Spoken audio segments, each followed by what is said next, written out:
Mesdames et messieurs, en prélude aux élections locales à venir, la Commission électorale indépendante, CEI, a organisé du 19 novembre au 20 décembre 2022, sur toute l'étendue du territoire national, la révision de la liste électorale. Au terme de cette opération, le PDCI-RDA avait produit en décembre 2022 une déclaration comprenant 4 constats majeurs suivis de 6 recommandations. En conclusion de cette déclaration, le PDCI-RDA avait exigé l'audit de la liste électorale. On nous avait taxé en son temps de théoriciens. J'ai été même appelé par certains membres de la CEI pour dire qui allait payer. Ça ne valait pas la peine. Vous n'avez pas encore les résultats. Parmi ces constats relevés du PDCI-RDA, je peux rappeler que la révision de la liste électorale a eu peu d'engouement des populations pour l'opération de révision à cause du déficit d'information des populations des zones rurales. Une transhumance des populations consistant à des déplacements massifs d'électeurs savamment préparés et mis en œuvre à grande échelle. Un usage falsifié du certificat de résidence, pièce requise pour le changement de lieu de vote. La transhumance électorale, source d'un vol électoral programmé en violation de notre Constitution. Par son immoralité, son équité et illégalité, elle force les règles du jeu démocratique et fragilise la légitimité de l'élu. Nous avons aussi constaté l'accroissement spontané et exponentiel du nombre de nouveaux Ivoiriens devenus électeurs dans des conditions pour le moins opaques. Nous avons fait des recommandations en décembre 2022. Nous avons suggéré l'annulation pure et simple de tous les changements de lieu de vote, sauf pour des cas spécifiques d'électeurs qui confirmeront eux-mêmes leur changement de lieu, la résidence avec document à l'appui. Nous avons aussi recommandé la justification par la CEI de toutes les augmentations des populations électorales qui ont conduit à la création de certains bureaux de vote inspirés par des inscriptions d'électeurs. Et nous avons aussi suggéré la publication conjointe des listes électorales de 2020 et de 2022 dans tous les lieux de vote afin d'en faciliter l'étude comparée pendant la période du contentieux. Et enfin, nous avons suggéré que cette liste électorale puisse être auditée. Aujourd'hui, la publication de la liste électorale provisoire donne raison au PDCI-RDA sur ces constats déjà décrits en 2022 et les recommandations faites par la suite. Mesdames et messieurs, chers amis de la presse, devant le refus constant du gouvernement de faire suite aux demandes incessantes d'un audit de la liste électorale ivoirienne formulée par les partis politiques de l'opposition, le PDCI-RDA a, depuis 2022, initié une analyse des listes électorales de 2018, 2020, 2021 et 2023. Celle-ci a relevé les points suivants. Liste électorale définie de 2018 à la liste électorale de 2020 provisoire, on a obtenu 6 595 790 électeurs en 2018. En 2020, on arrive à 7 500 035 électeurs, soit un taux d'accroissement de 13,11%, avec 904 245 nouveaux inscrits.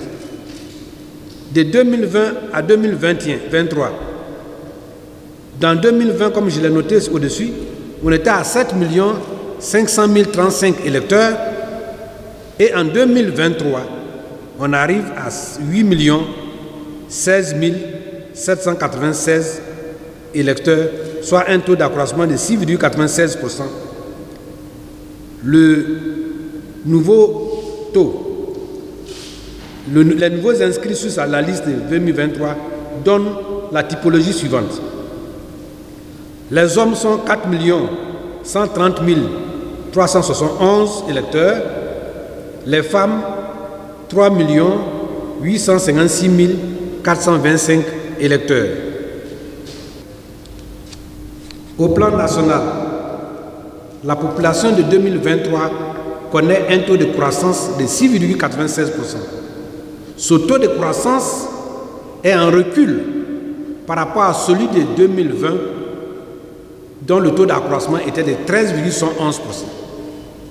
Cependant, sur la liste électorale de 2023, on constate une croissance exponentielle des inscrits sur la liste électorale dans certaines zones du pays.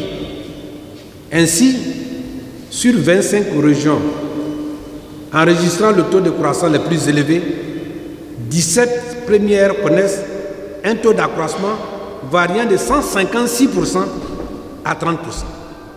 Vous avez vu que le taux était de 6,96% taux d'accroissement de la population, alors que dans certaines zones, on obtient des taux de croissance de 156% jusqu'à 30%. Elles sont majoritairement situées dans la partie septentrionale du pays. Par contre, on note l'évolution des populations électorales ayant le taux de croissance les plus faibles dans le sud. Par exemple, à Adjamé, le taux de croissance est de 1,5%, moins 1,5%. Ça dit qu'il y a une décroissance. À Cocody, moins 2%.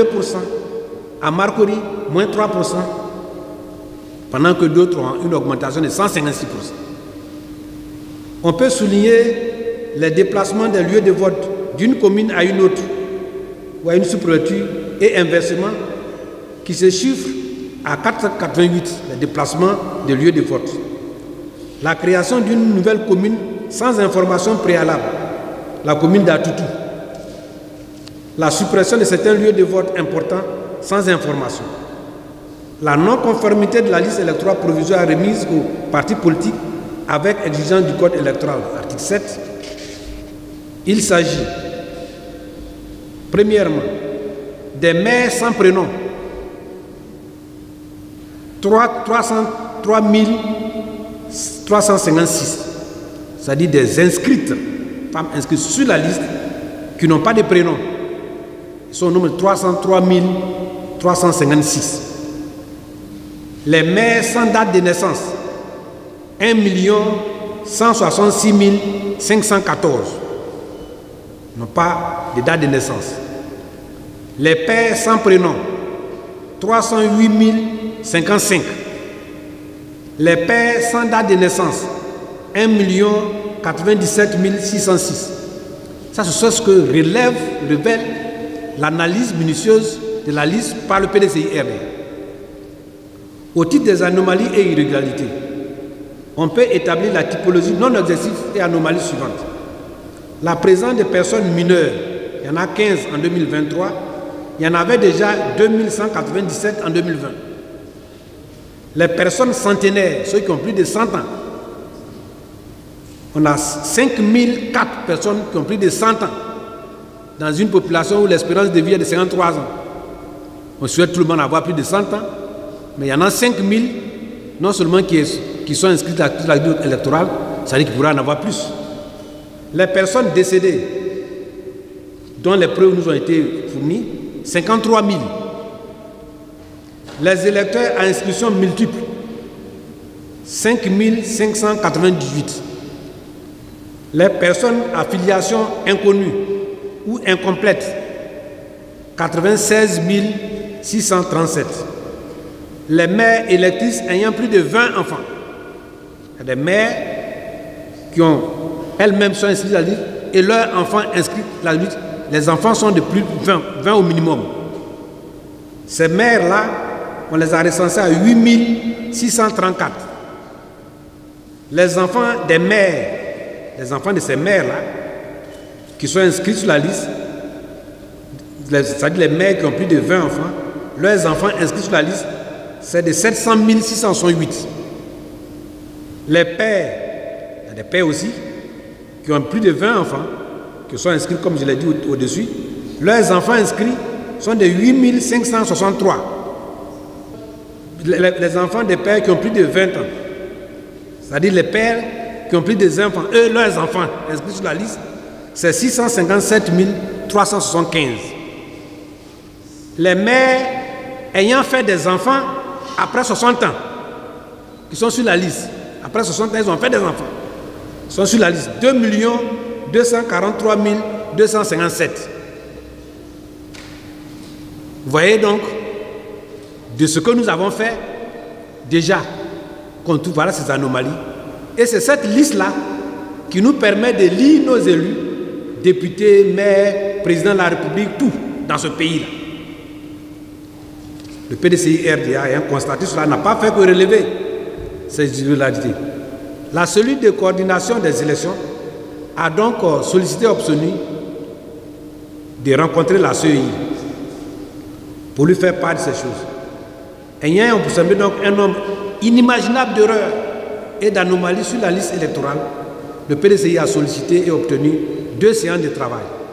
Je rappelle que, conformément à l'article 7 de la CEI, l'organe qui met la CEI avait le devoir de constater certaines irrégularités à l'inscription. Par exemple, vous devez déposer vos dossiers. Vous êtes mineur, normalement ça devait être décelé par la CEI qui reçoit le dossier. Si ce n'est pas décelé, en interne, un système devait pouvoir permettre de déceler cela. Dans toute institution importante, il y a plein de spécialistes ici, il y a ce qu'on appelle l'audit interne, avant même l'audit externe. L'audit externe vient s'appuyer sur ce que l'audit interne ne peut pas le faire. Donc si la CEI devient un passoire d'inscrire les gens, alors ça devient donc un problème. En effet, il est inadmissible donc qu'un document administratif d'une telle sensibilité soit publié sans un contrôle interne et rigoureux. Il n'est pas normal de laisser cette irresponsabilité et cette tâche à la charge seulement des électeurs et des partis politiques, alors que les moyens considérables sont annuellement dégagés pour la révision de la liste électorale. Il est dit aussi qu'il faut qu'on rappelle que la révision de la liste électorale devrait être annuelle. On n'a pas qu'à attendre seulement les élections pour le faire. Les rencontres de 12 et 15 juin 2023, initiées par la cellule de coordination et de gestion des élections, avaient donc pour objet d'obtenir de la CEI des informations sur le traitement réservé aux anomalies. Nous allons peut-être y revenir dans les questions, mais les explications et justifications données par la CEI, si elles révèlent son mode de fonctionnement, elles reconnaissent l'existence des anomalies et des irrégularités sur la liste électorale depuis 2005, d'après elles. Ces erreurs, irrégularités et anomalies ont constamment été reproduites d'une liste électorale à l'autre, puisque l'analyse des listes électorales 2018, 2020 et 2023 les confirme. D'où la nécessité impérieuse pour la CEI, comme l'a toujours exigé le PDCI-RDA, de procéder à un audit de la liste électorale ivoirienne en vue d'un contrôle de sa fiabilité, de sa capacité à garantir un scrutin sincère, juste et transparent pour renforcer la démocratie dans notre pays. En conclusion sur cette partie, un nettoyage intégral de la liste électorale est absolument nécessaire en adoptant de nouvelles mesures consensuelles. À cette fin, un comité ad hoc de personnes extérieures et compétentes avérées pourrait être mis en place pour traiter toutes ces anomalies. Cette mesure aura le mérite d'éteindre, sinon de diminuer, toutes les substitutions de partialité de la CEI et de manipulation de la liste électorale. Cette mesure aura le mérite d'éteindre toutes les substitutions de partialité de la CEI et de manipulation de la liste électorale.